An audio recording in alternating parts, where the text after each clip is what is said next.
Welcome to the Why Did I Get Cancer podcast. I'm Deborah Herlax-Enos, a small town girl turned TV nutritionist and healthy living expert. I design health programs for the average guy or gal, including those average guys named Metallica. On September 1st, 2020, I was diagnosed with breast cancer. I asked every oncologist the same question, why did I get cancer? But none of my doctors had good answers for me.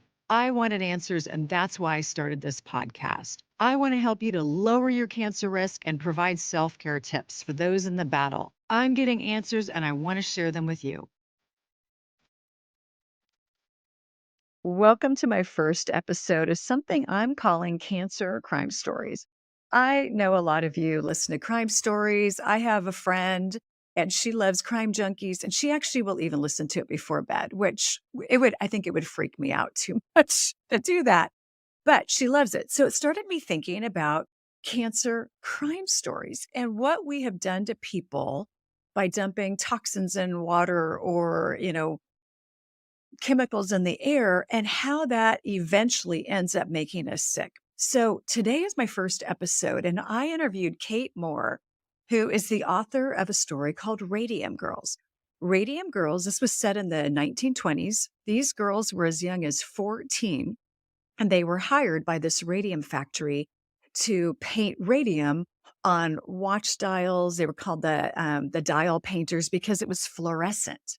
But it was fluorescent because it was radiation, which could kill them. They were also encouraged to, when they dipped their paintbrush in the radium paint, that to get a nice pointy end on the paintbrush, to stick it between their lips, which eventually ended up killing them. So please join me for my first Cancer Crime Story podcast. I'm going to be releasing these once a month. I am so fascinated by these topics and what we've learned after multiple lawsuits and people getting really, really sick. Have we learned to tell the truth to people so that we are not dumping things into the environment, and we give people enough information so that they can make an informed decision? So again, please join me today. I think you're going to really be mad about this podcast, but also so intrigued that you won't be able to stop listening. Enjoy. Oh, today's podcast is such a departure from my normal podcast of interviewing oncologists and health experts, because today I'm speaking to Kate Moore. She's the author of a book that I loved and was horribly disturbed by, called The Radium Girls.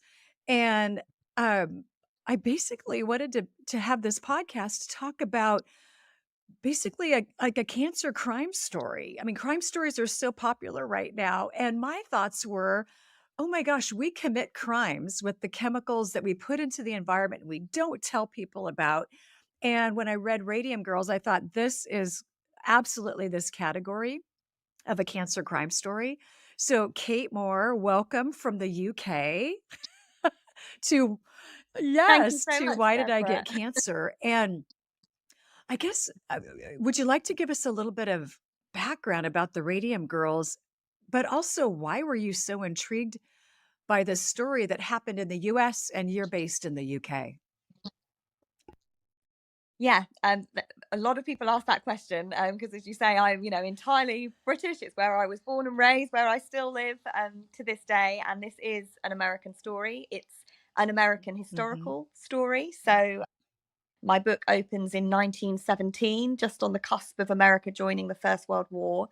And the story of the Radium Girls, in a nutshell, is it's the story of the American women from the First World War and a little bit later into the Roaring Twenties, who used to paint clocks and watches with glow in the dark radium paint. Mm. And they were taught to lip point, to put their brushes, their paint brushes, between their lips to make a fine point for this delicate handiwork. And as you can imagine, they are swallowing this glow in the dark radium paint and they get sick. And it's a story that is not only about a cancer crime scene, as you say, it's not only a story that is about sickness and sacrifice, it's also a story of strength and fighting for justice and leaving a Mm. legacy and fighting for what you believe in.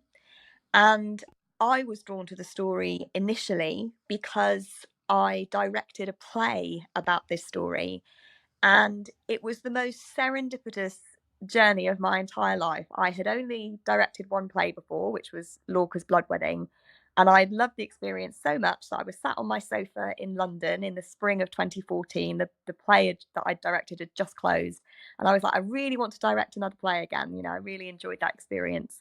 And so I Googled great plays for Oh. women. Female director. I wanted to put on a play that had female protagonists, gave great opportunities to Mhm. actresses to play great parts. And a play that came back on that random Google search was called These Shining Lives by Melanie Marnich. And it's about the dial painters from Ottawa, Wow. Illinois. And I fell in love with the script. I ordered, I thought, this true story sounds an amazing true story. I ordered a copy of the script. I read just the opening monologue, and I turned to my husband and I said, this is the play I'm going to direct next. My connection to this story was that immediate. And so I was lucky enough to put the play on, knew it was a true story. So I did lots of research to make my theatre production Mhm. authentic. And through that, I discovered that there was no book that was actually about the Radium girls, the individual Radium girls who had gone on this incredible journey, who had sacrificed so much, who were these, unwitting scientific pioneers who've left us an incredible scientific legacy, who've, just left such an extraordinary mark on the world. There was no book that was about them. And I just thought that was so wrong. Mm. I thought these Right. courageous women deserved a book that was about them, that paid tribute to them, that walked in step with them on their journeys and told their personal, intimate stories. I wanted them to be remembered. And so ultimately, I thought if no one else has written this book that I think should be in the world, even though I'm British and this is an American story, why Right. don't I do it? And that is how the book came to be, and how I, a British author, ended up writing this Mm. American story. And I'm so grateful to you for having me on today to talk about them, because the whole mission for me in writing this book was, to ensure that these women were remembered. And that's what we're doing today. We're remembering them and telling Right. their story so that other people, will have their memories in their hearts again, which is just so It's so special to me. special. So you've really become their voice because this was 100 years ago that this occurred. And I'd like to think that things have changed in the world and we're telling the truth more to employees and people who live in communities where there might be toxic waste. But can you tell me a little bit about why weren't these girls protected? Did anybody know that radium was dangerous at that point in our history? Well, that's kind of the $1,000,000 question. And the simple and the short answer is that yes, we did know it was dangerous. So as I said, my book opens in Mhm. 1917, when the dial painters are going to work and painting these dials. Radium was first discovered by the Curies in December Okay. 1898. So it had been around for about 20 years. We'd known about it. And even by that point, the Curies had realized that it was very dangerous. I think it was around 1903, Pierre Curie said he would not trust himself alone in a room with a kilo of Mm. pure radium, because it would burn all the skin off his body, destroy his eyesight, and probably kill him. That's what he said. So people Okay. knew that a large amount of radium was dangerous and indeed fatal. And you have this crazy situation where the lab workers at the radium firms, the lab workers who were handling large amounts of radium, they are issued with safety equipment by Mhm. 1917. They have to wear lead aprons. They have to use ivory tipped forceps to handle the radium. And literally, like on the same site in the dial painting studios, you have the girls putting their paintbrushes laden with radium paint between their lips. What had happened, to explain this kind of crazy situation, is that quite early on, they knew radium could destroy human tissue, but it was used to brilliant success to treat Oh. cancers. So they could use the radium, and in fact, they still use radium today, a different isotope of radium than they were using then, but they still use radium today to treat cancer because it's very effective. And what had happened in the sort of lore of radium is that people thought, well, this is remarkable that, this miraculous substance is saving lives because it was successfully treating cancer, which, just seemed miraculous. And this craze sprang up around radium because people thought, well, if it can beat cancer, what else can it do? And so people started experimenting, and they had this theory that a tiny amount of radium was beneficial to health. The complete flip side. And as I say, it was relatively early. We're only talking about 20 years since it had been discovered. And in that 20 years, entrepreneurs sort of launched into this sort of absence of true knowledge about radium, and they filled it with products. They filled it with radium butter, radium toothpaste to give you a brighter smile with every brushing, radium chocolate, radium house tonics. If you're feeling a little bit middle-aged and under the weather, have a little radium shot and it will pep you up. And these products were everywhere. They were in the local drugstores. They were all over the world, pharmacies in London, the streets of Ottawa, Illinois, or Newark, New Jersey. This was marketed as a cure-all, and it was used, as I say, as a sort of vitamin to try and pep you up, but it was also used to treat things like gout or hay fever, constipation. People thought it was, the next coming.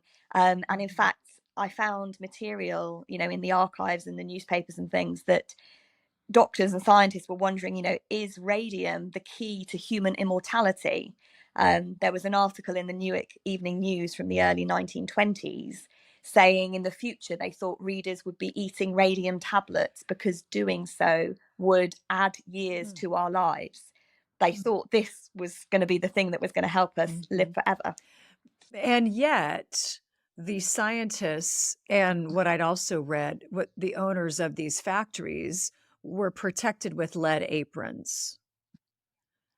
Yeah, that's because they knew that a large amount was super dangerous. They thought that a small amount was safe, but when you start digging into why did they think a small amount was safe, it was because of research conducted by the radium firms making money from all these products. That was why they thought it was safe, because of this early scientific research that, as I say, there wasn't much longevity to the research, but it was also funded by the people who were looking for positive results. I always say follow the money, and who has a horse in the race. Exactly. So Exactly. based on research conducted by these radium factories, they deemed small amounts safe. So when they told their female workers, it's okay to dip your brush in the radium paint, and then you want to get a nice point on your brush, so you stick it between your lips.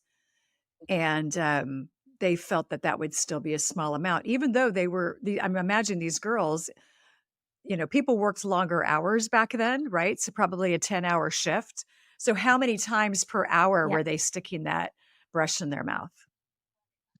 Well, exactly. The fastest workers would do 250 dials a day. And there's obviously 12 numbers, all the way around on a clock. Different workers did different things, but I would say probably from looking at what the girls did, it was probably every 2 numbers they put the paintbrush back in their mouths. So over 250 dials every day. That's a lot of paint that's going in. I mean, it is fair to say it was a tiny amount of radium. Radium at that time was the most expensive substance on Earth.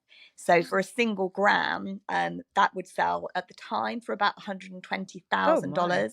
But that is $2.2 million in today's values. So it was more expensive than gold. It was just this, as I say, this wonder element that everyone was thrilled by. And so the girls, it was a tiny amount, but that tiny amount still leaves an impact when it's a radioactive material that you are swallowing day after day after day. And especially, because the Curies also said, don't even want to be in a room with radium because it will melt your skin off. And the Curies didn't know about this lip pointing technique. They found out in the decades later, and Madame Curie was said to be, horrified to learn that this is what the workers had been doing, and it's important to say have been told to do. This is how the women were instructed. My book opens with a young woman called Catherine Sharp, just 14 years old, when she goes to work on this February day 1917, and she's instructed to put the brush in her mouth. That's how they were At taught to do 14, it. yeah. And at 14, most of the girls were teenagers. Actually, that's Right. the sort of demographic. They were poor working class families. Many of them were teenagers, and that was where they were drawn from. And the girls did say, when they were told to put the brushes in their mouths, they said the first thing we asked was, does this stuff hurt you? But they were assured that it was safe, and they had no reason to doubt the company, because, as I say, they knew from newspapers, magazines, the local drugstore, that radium was seen as this wonder element, and they thought they were lucky to work with it. Not only was it seen as healthful, but it was incredibly glamorous. It was this, almost like fairy dust, this glow in the dark dust. And some of the girls that I wrote about said they used to wear their good dresses to the studios because they get covered in the glowing dust from the paint, and then they'd go out to the sort of speakeasies and the music halls, and they'd be shining and shimmering on the dance floor. They were encouraged to practice painting, so they paint their fingernails, the buttons on their dresses. It was glamorous, it was artistic. In the local town directories, the women are actually listed as artists. That was like the job title in the town directories. And it was really well paid. It was one of, they were in the top 5% of female wage earners nationally, Really? earning more than 3 times the average factory floor worker in that era. So it was very, very well paid, and they thought they were They so were rock lucky stars. to get Yeah, this. they were rock stars They were. of their era. Yeah. And I'm sure, if I was 14 years old and I was from a poor, working class family, you are instantly elevated to this incredible status. Why would you ever turn down a job like that? Exactly. What are Exactly. some of the what have you seen with radium impact? What are some of the symptoms that these girls started to experience, and how quickly did they start to experience some of these symptoms? Well, one of the confusing things about what happened is that it turns out that radium poisoning is incredibly Mm. insidious. So it literally takes years for it to show itself. So most of the women don't start to get sick until maybe about 5 years later. For some, it was even longer. And again, it starts very innocently: an aching tooth, a sore back, a painful foot, maybe a little bit of a limp. And the other confusing thing is that it affected different Oh, I women didn't know that. differently. So, yeah, I've described obviously, various different parts of the body. So, women going to their doctors, the doctors initially didn't connect. Or, well, Jenny Stocker's got a painful knee, Grace Fryer's got an aching back, Catherine Sharp's teeth have started to fall out. They didn't join the Hmm. dots at first.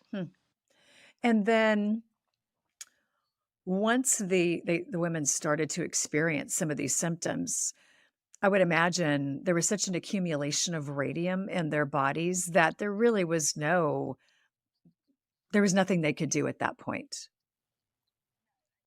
No, and to be honest, getting to that point was a huge journey in itself, because, as we've established, at this time, radium is not seen as a culprit. The medical community actually has to make quite a big leap to think, well, could it be radium hurting them? And if it is, how do we prove that?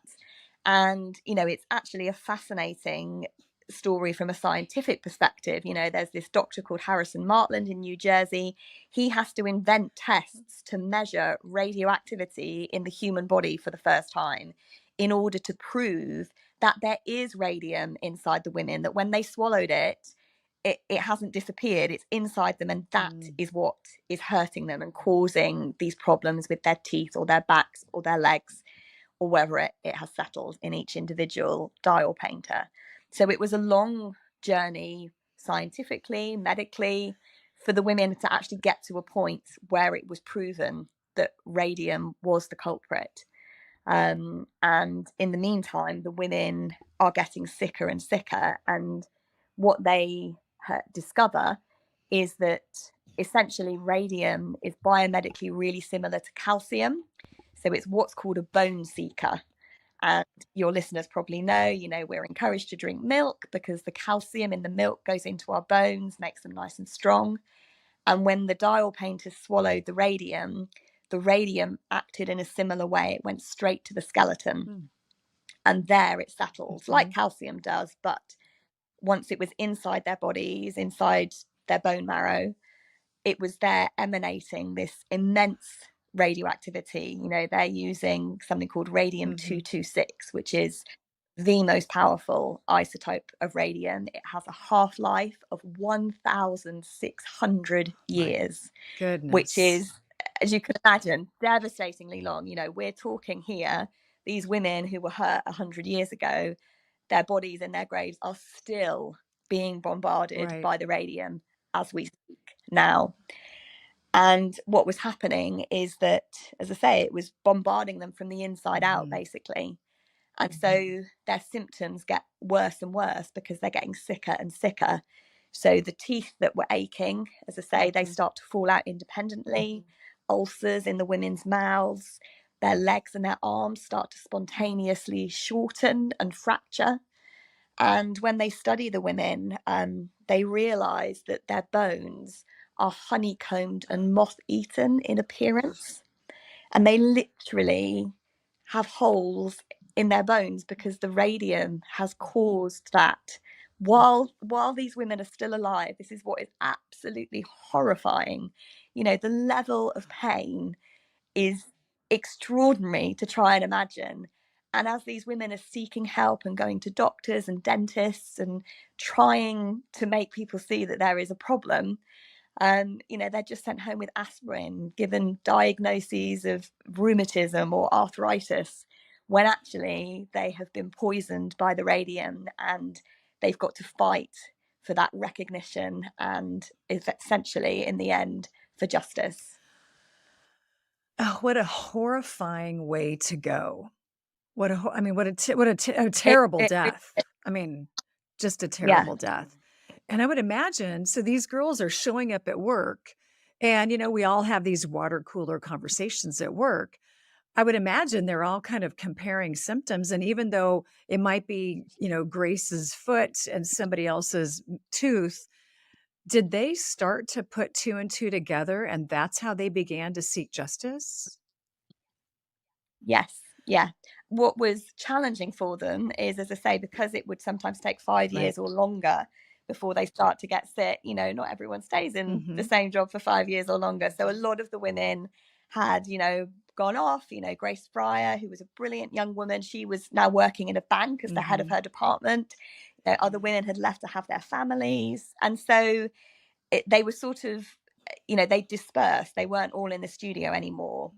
But one of the sort of both sad and strong things about the story is that when the women had felt so lucky to get these jobs, whenever there were vacancies, they would promote the vacancies to those that they loved Oh, best, their sisters, their cousins, their friends.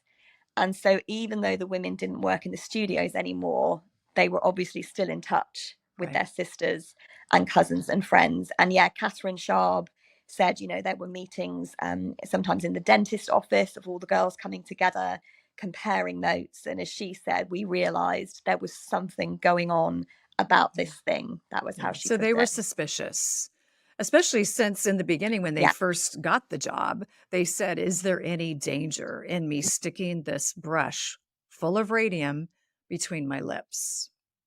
So there was some, Yeah. yeah, there Yeah. was some suspicion from the very beginning of this story. Very beginning. And it's important to say as well, as I say, it starts quite innocently, but some women had more aggressive poisoning than Hmm. others. And the very first radium girl to die, who was a woman Right. called Molly Magia, she died in September Hmm. 1922. So quite, from sort of that point onwards, people are aware that other women, former colleagues, are getting sick, are passing away.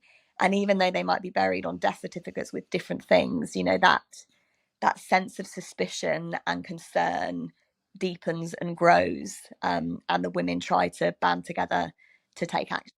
So as these young women are getting sick, what did the owners of the factories and the scientists at the factories, what was their response? Well, they were worried about the rumors because it started to affect What a profitability surprise. because, That's yeah, when they started to get worried. Wow, Kate. yeah.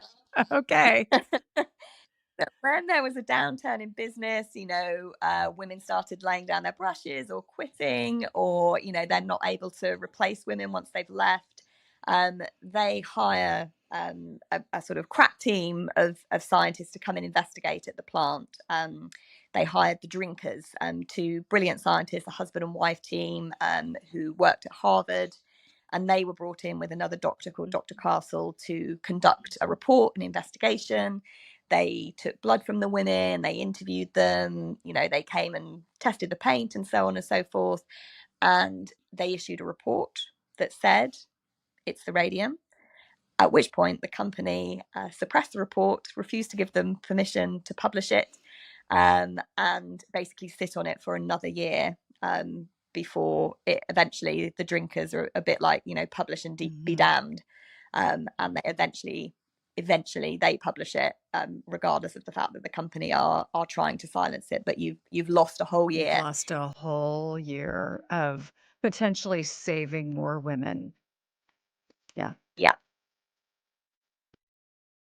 I have the best travel hack, and goodness knows, you know how important sleep is to me. I talk about it all the time. But when I travel to big cities, going to conferences, or just going to visit kids, sometimes it's just tough to sleep in a hotel. You're not connected to the earth, you're not walking around at ground level on grass, hearing birds, all of those things. So instead of traveling with sheets, I mean, honestly, I'm a little bit wacky, but I'm not going to travel with a whole set of sheets. But what I'm doing now is I'm traveling with a pillowcase.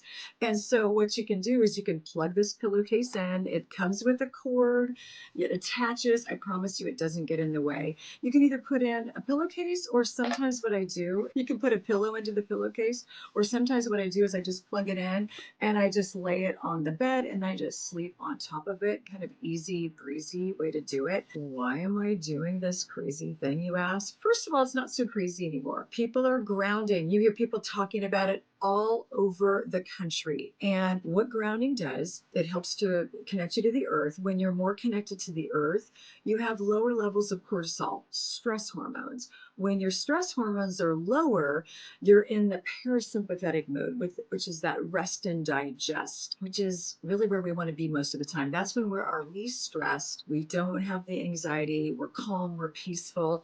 And I have to tell you, after probably 5 or 6 nights of sleeping on these sheets, which is again ground lux, it made all the difference in the world. I actually started sleeping through the night, which hasn't happened to me for a really long time, since way before cancer. So there's a new owner at Ground Lux. His name is Reed. I had a conversation with him last week, and he answers all the emails. If you have questions, Reed's your person and he will talk to you about it. The other thing, when I told Reed, I said, hey, the coupon is Enos 20 and my community gets 20% off. And he said, they do? So very few people are getting the 20% off coupon. So if you want to try the grounding sheets, now would be the time. It's groundlux.com, Luxe, and then put in Enos 20 to get the 20% off. I don't know how long it's going to last. Hopefully he'll just love me so much, he'll just keep that 20% off coupon going. So again, simple sleep hack, and then that way you don't have to travel with sheets. You've just got a pillowcase, and they're inexpensive. Enjoy, and organic.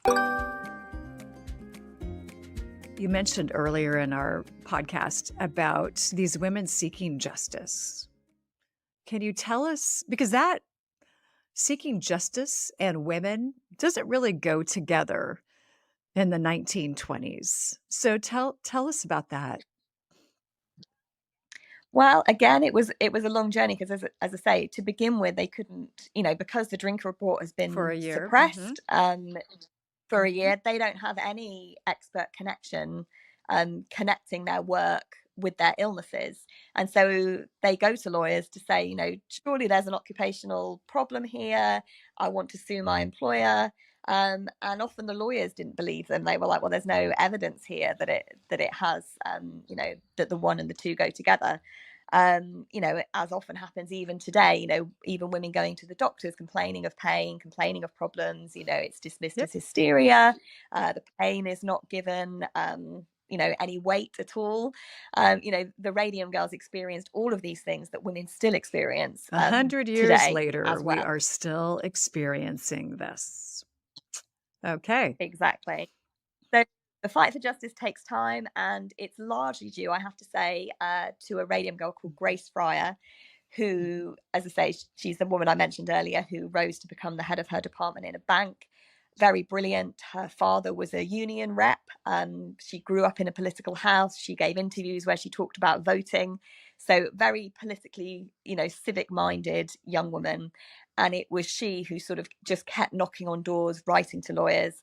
And eventually she manages to secure the services of someone called Raymond Berry, who was a young lawyer, hadn't even reached his 30th birthday yet, and he decides to take on the case to fight for justice. And it's very hard because there's something called the statute of limitations, which is 2 years in this case. So you have to, you know, from the point of injury, you have to file suit within 2 years, which is fine if you fall off a ladder and you know exactly when you've fallen off a ladder and broken your leg, because you know that's it. But if you've got radium poisoning and you don't start to get sick for 5 years and you haven't worked for the radium firm for 4, you know, trying to square that circle is a very difficult thing to do. And some very clever legal minds, you know, did work on it. And one thing that, well, there were 2 arguments they made actually. One, the fact that the company had suppressed the drink Right. report should mean that the company shouldn't be able to rely on the statute of limitations, because that was the point it was proven. So, you know, they shouldn't be allowed to use the delay as a defense, given they were the ones who had suppressed the evidence. And the other argument they use, which is incredibly clever, is that because the radium is inside the women's bones and hurting them anew with every second that it's emanating that radioactivity, well, that is the point of injury. So the statute of limitations is continually, you know, the clock is continually starting to tick anew because the radium is still in them and it's still hurting them, which is obviously a very clever, Very legal creative. argument. Yes, that was brilliant. Yeah. Yeah. Yeah. So thanks to Grace's perseverance and Raymond Berry's courage in deciding to take on the case, they are able to file suit and to embark on a fight for justice. And so what ended up happening? Well, it gets complicated, because the other thing to mention is that this is not just happening in Newark, New Jersey, where Grace Fryer works. This is actually happening all over America. There were lots of different dial painting studios in different towns and cities. In my book, I mentioned 3 in particular: Newark in New Jersey, Waterbury in Connecticut, and Ottawa, Illinois. And the fight for justice is not simple. You know, the book is a long book. I hope it's a page turning book, but it is a long book because I think, as anybody, you know, even now, when you try and hold large companies with lots of money and contacts in high powered places, when you're trying to hold those kind of people to account, it's very, very difficult, and it's a long and winding very road expensive. to justice, and very expensive, and very hard when you're sick, Of course. and Right. you're struggling, and you have medical bills, you know, coming out of your ears. So it's a long journey, and ultimately they don't get a ruling. You know, the sort of final ruling in the case doesn't really come until the late 1930s. That's essentially how long it takes. And it's a very special dial painter by that point, called Catherine Donahue, who lived in Ottawa. And she was a very special person, very quiet, very unassuming, very religious. At the point she is fighting for justice, she is married with 2 young children, and she is very, very sick. And she is so sick that she actually collapses in the courtroom. And the doctors tell her, you know, if you continue, it you know, it might prove immediately fatal to you. And she is so determined to continue that the following day the court actually comes to her house, and she lies on her blue sofa with a blanket over her, and the lawyers and the judge sit at her round dining table in her house on East Superior Street, and she gives her evidence, lying on this sofa with her lawyer sitting by her side, using this very faint voice to have her day in court and to say what she needs to say. And her testimony is powerful and Yes. devastating. And the verdict, eventually, we see them, win the day. The story makes me mad and sad and frustrated. And when I first read it, I cried. I cried. What we do to people for profitability, Yeah. what we do to people just brings me to tears, and it makes me so sad for humanity. But I'd like to think, and I'll ask you this question, have we changed? Are we telling the truth more in a workplace setting where people are exposed to toxins, or maybe people move into a neighborhood and, sometimes there's a cancer cluster or something going on? Are we better at telling the truth now so that people can make an informed decision? I think if people are forced to tell the truth, we are. But I think if there is an opportunity for some wiggle room, there is still avoidance and omission in how people are communicated with. And actually, we see that in the story of the Radium girls over and over. One of the things, these dial painting studios and radium factories were in the heart of their communities, which means, not only were the women's bodies contaminated with the radioactive materials that they were using, but the communities were as well. Yeah. And in New Jersey in particular, where they would be extracting radium from the ore that they got it from, there'd be a lot of industrial waste, sand, different kinds of materials, and they use that as landfill to build houses on. And there was a big scandal later in the sort of 1970s, 1980s, when they realized that all these houses that had been built on this radioactive waste were obviously still radioactive. There are really high levels of radon gas, which is one of the leading causes, I think, of cancer, lung cancer, I think, in particular. And so there were big court cases again, in the latter part of the 20th century, directly related to the story of the Radium girls, from all these other innocent, victims of what had gone on from, decades before. That's so interesting, because you said the life of radium is 1,000 years. At 1,600 years. So of course, all the leftover debris from, mining this radium, it then became landfill. So then you build a house on top of this landfill, and then you have a neighborhood of people who are getting sick. Exactly. And, there just was no consideration in the decades that followed. So in Ottawa, they used to dial paint in the old high school building. In later years, that high school building became a meat packing plant. People would buy meat from there that had been stored in the same rooms where they used to store the radium. I interviewed locals who remembered when they eventually pulled the old high school building down. And, there were just clouds of dust everywhere from this really highly contaminated building. People would sometimes take some of the bricks as a memento, take it home. There was just no understanding. I can remember Darlene, the woman I'm thinking of, telling me about this, sort of saying, they had the windows open in, she was at high school, I think, when they pulled it down, and the dust sort of coming through the window.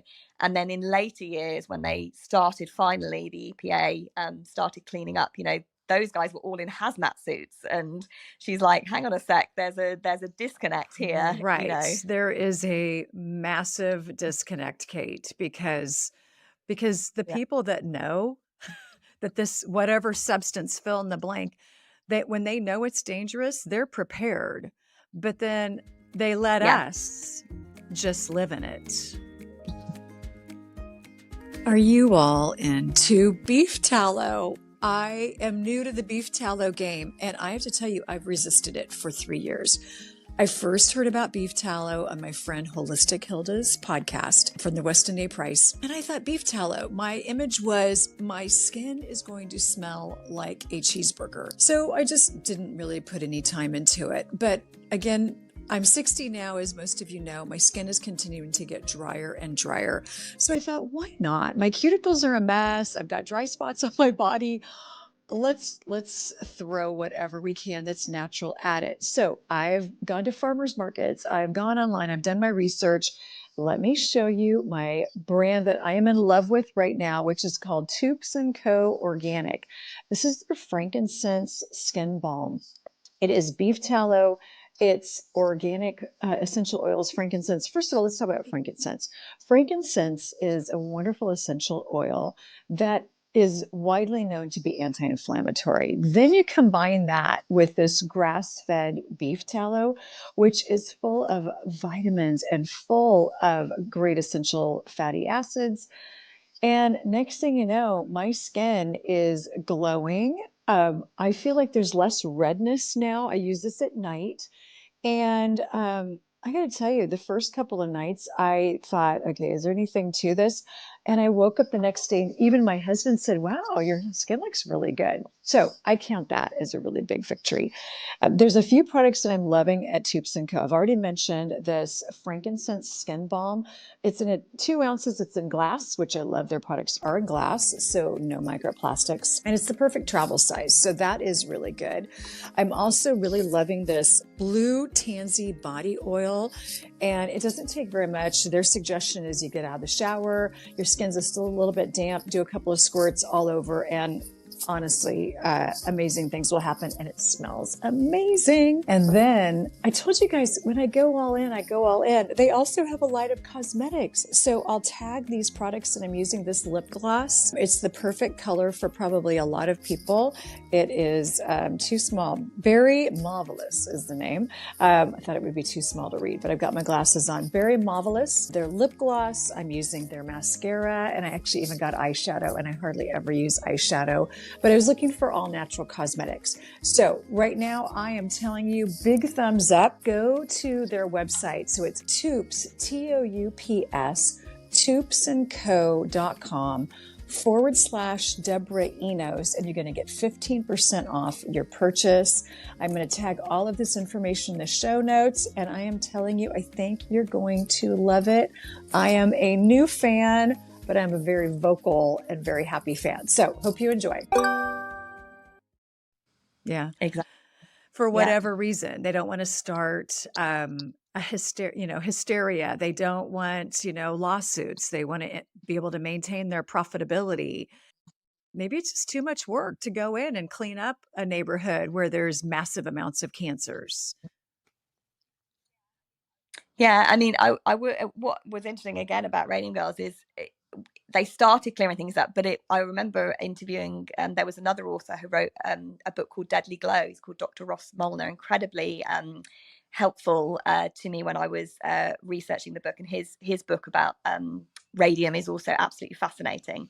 And he was saying he was researching his book, and they'd started clearing up in New Jersey. And I think they might have started clearing up in Illinois at that point. And he was like, why has nobody gone to Connecticut to do Waterbury? And it was actually him sort of saying to people, you need to look into this, that then got, Waterbury cleaning up. But that was 98, I think he published his book. So, really late on. And the fact, again, no one is joining, it took an author who had researched it to say, hang on a sec, I think we need to investigate that and clean up that area as well. And people hadn't done it until he intervened. So even though there were 3 places in the U.S., Waterbury, Connecticut, New Jersey, and Illinois, 2 of the sites, New Jersey and Illinois, got cleaned up, once they were deemed, like people were realizing there was some cancer clusters going on. But here's Waterbury, Connecticut, and it's 80 years plus since they had the factory. And it took an author doing research to say, hey, by the way, there's this Yeah, you might want to look into that. Wow. So, do you Yeah. know, and you may not know this answer, but the citizens of Waterbury, Connecticut, did they, once they realized their area hadn't been cleaned up, did they start to get more involved in the process? I don't know. I know it was cleaned up. I don't know how involved the citizens were or were not. But the cleanup takes Years. years. You know, when I was so I was researching my book, 2015. I went on a research trip to Ottawa, Illinois, and I've been back several times since. And you know, the cleanup is still going on. That's how long it takes. You know, it was sort of the 1980s that a problem was Mhm. identified, and we're talking 2015 and beyond. They are Decades. still Yeah. there. They have to go right down, you know, because as you say, it's landfill. You know, the whole So it's deep. so deep that the contamination goes. They have to dig down and then replace all the soil. You know, it's an absolutely Right. huge And then, job of course, to do it. it I know. filters So, down into the groundwater. And then, yeah. So it sounds like we need to do our due diligence, and really do research. Maybe when we start a new job, or if it's an old building, maybe trying to figure out, what kinds of businesses had been in this building. And maybe even, do things like get your water tested, make sure your air quality, maybe you have air purifiers in your home. Is there any other advice you could give us after you doing all of this incredible research and writing this book? well, I think due diligence is a really good thing. You know, as you say, dig into the history and see what you can find. And I would say be vigilant and be wary, Mhm. because people don't always tell the truth, especially companies. You know, they do have an ulterior motive, which is usually profitability, and, as you say, not wanting to admit Right. liability. You know, one of the thing that is so sort of horribly classic about the story of the Radium Girls is that we see it. You know, we see the same story again and again. You know, when I was researching the book, looking at newspapers from the 1930s about the Catherine's court trial in Ottawa, you know, there were adverts for cigarettes saying a cigarette a day keeps the Mhm. doctor away. And obviously, we know with the tobacco firms, you know, the whistleblowers that came out there to say how dangerous smoking is, you know, all the cover up and you know, subterfuge that went on there, that it's identical to the story of the Radium Girls, you know, suppressing expert reports that prove the connection. The Radium firm has hired other doctors to sort of put out misleading reports, you know, to try and muddy the waters.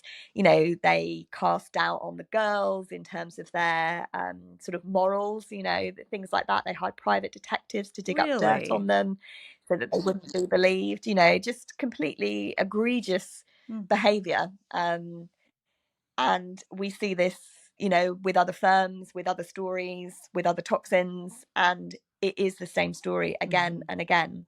And I think, as you say, it's about vigilance, and it's about being wary, and it's about taking inspiration from people like the Radium Girls, who did persevere in trying to hold these companies Right. to account, um, who did, you know, they banded together and they fought for justice together. And, you know, part of Catherine's motivation in giving that incredible testimony on her deathbed is that she knew that she had lost friends already to this, and she knew there were other workers and other women being put at risk if she Mhm. didn't do it, and she wanted to fight for them and fight for a better Oh, world.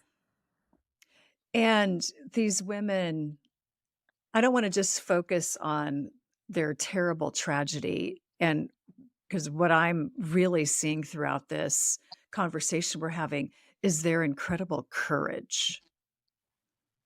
Can Yeah. you tell us more about what it was it like to be a woman of such courage in the 20s?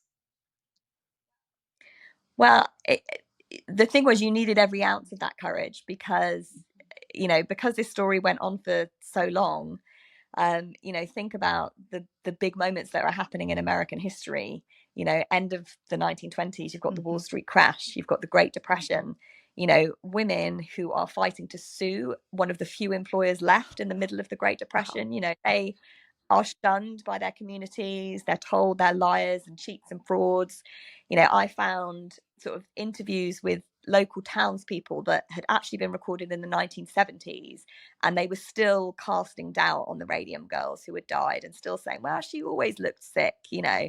Even in the 1970s, even though they won their case, even though it was completely proven that Radium had hurt them, some of the community interviews were still saying no, they were frauds, they were liars, they were sick to begin with. They were just trying to pull one over on the company. So the women really needed courage, because it wasn't like they were hailed as heroes by their communities. Not at all. They were shunned. And one other point that I want to make that we haven't talked about in terms of the physical effect on them, I mentioned earlier that some people started to get sick after 5 years. In some, it would be decades later.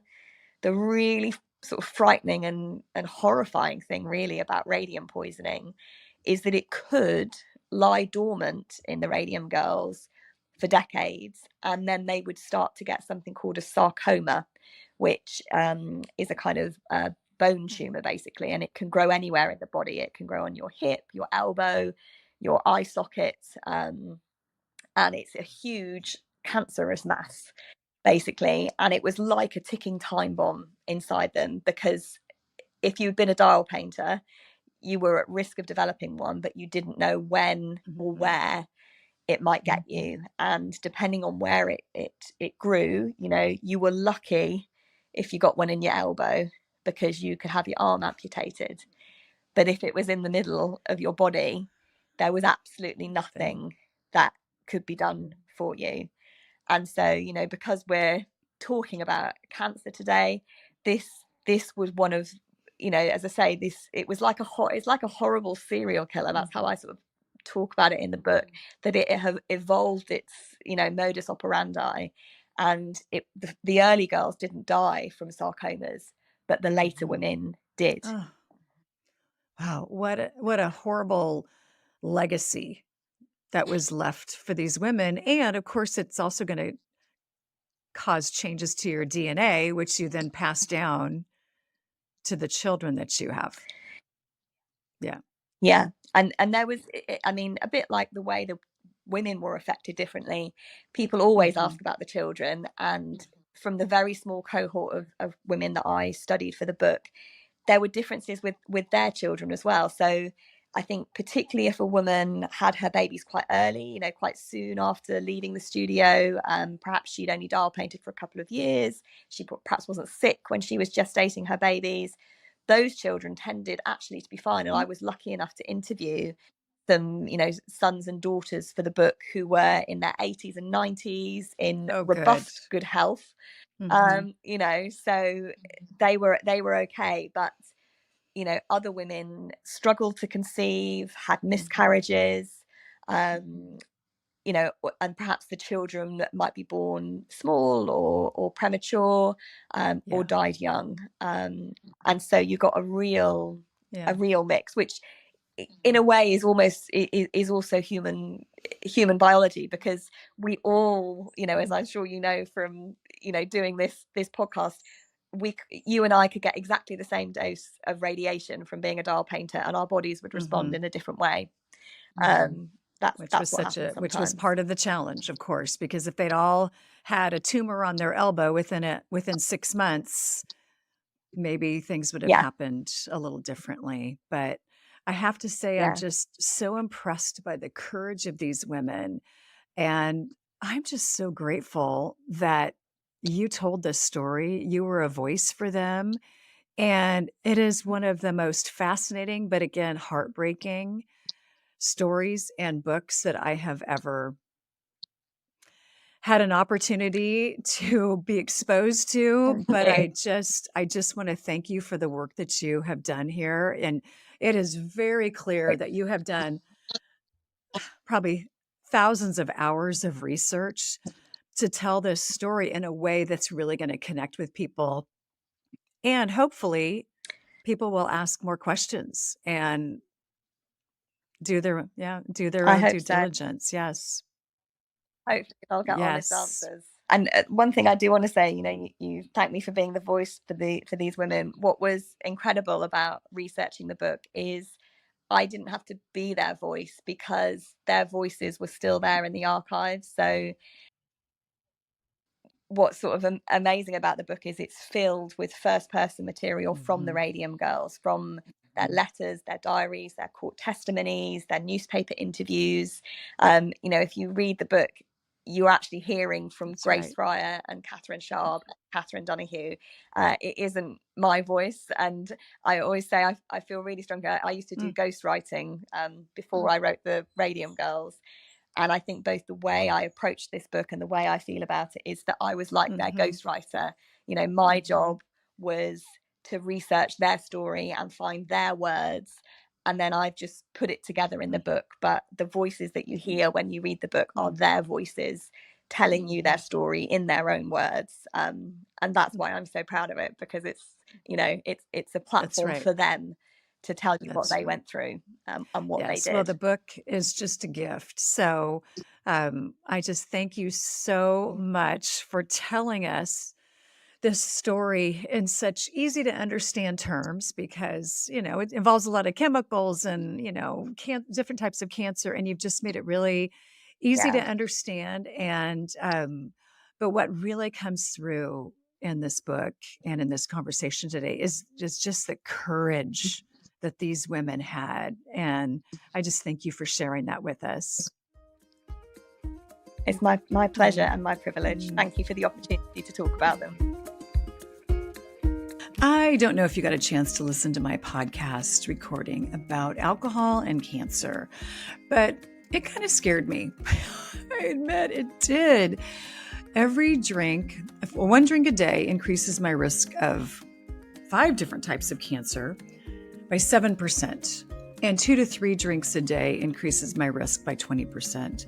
And I just have to tell you, it's just not worth it anymore.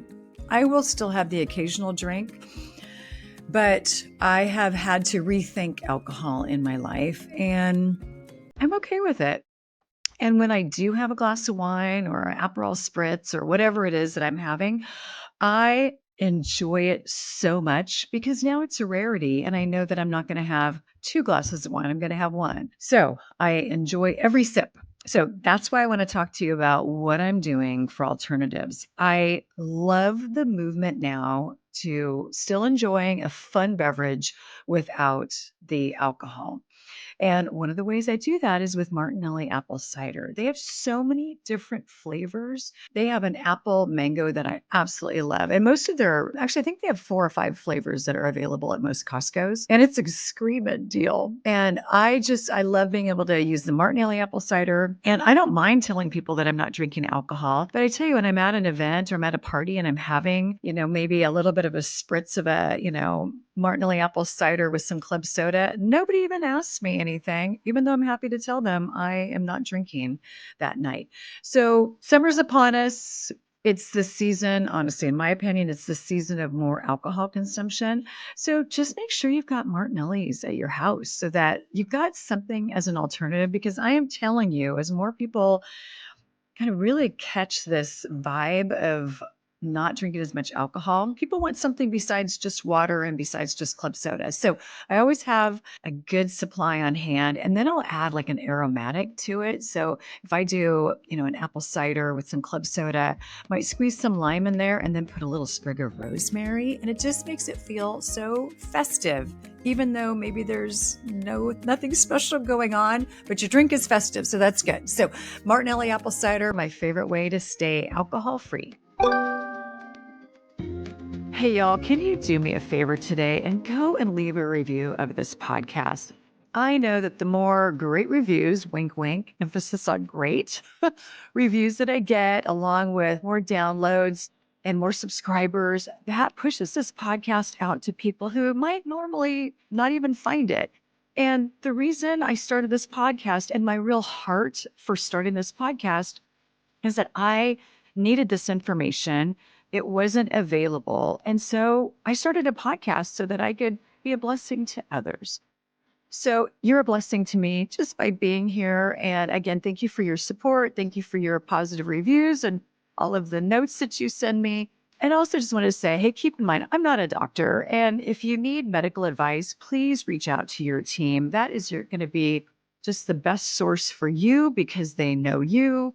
So again, I hope you enjoy this podcast.